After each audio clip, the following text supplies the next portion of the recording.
Hello everyone, আজকে আবার একটা ছোট্ট প্রেগনেন্সি রিলেটেড ভিডিও নিয়ে তোমাদের সামনে চলে এসেছি। আচ্ছা, আমাদের না প্রচণ্ড কনস্টিপেশন হচ্ছে। ফার্স্ট ট্রাইমেস্টারেও হয়েছে এবং সেকেন্ড ট্রাইমেস্টারেও হচ্ছে। তাহলে এটা কি এরকম গোটা প্রেগনেন্সিটাই চলতে থাকবে? না না, ভয়ের ব্যাপার নেই।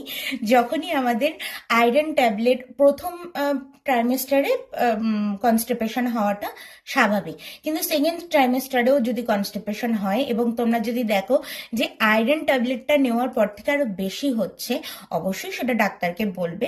কনস্টিপেশন লুজ হওয়ার জন্য অনেক রকমের মেডিসিন ডাক্তাররা সাজেস্ট করে থাকে, সেগুলো দিয়ে দেবে।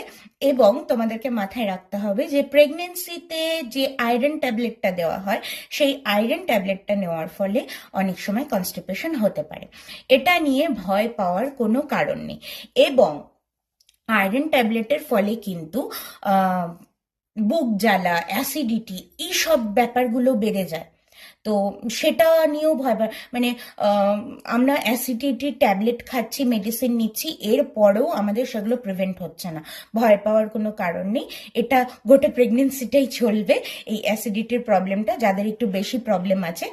আর এই আয়রন ট্যাবলেটটা নেওয়ার ফলে অনেকের এই অ্যাসিডিটির প্রবলেমটা একটু হাই হয়ে যায়।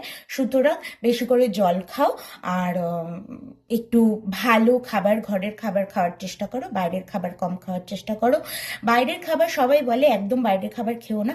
না না, আমি বলবো বাইরের খাবার একদম বন্ধ করে দিলে তো টেস্ট বার্ডগুলোই আমাদের মরে যাবে।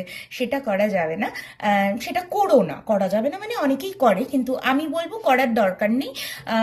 বাড়ির খাবার যদি 6 দিন খাও, একদিন 2-4টে ফুচকা তুমি খেতেই পারো। আর বাড়ির খাবার যদি তুমি 29 দিন খাও, মাসে একদিন বাইরের বিরিয়ানি খাওয়া যেতেই পারে। এটা নিয়ে হার্মফুল কিছু না, এটা নিয়ে অত ভাবনা চিন্তা করার কোনো বিষয় নেই।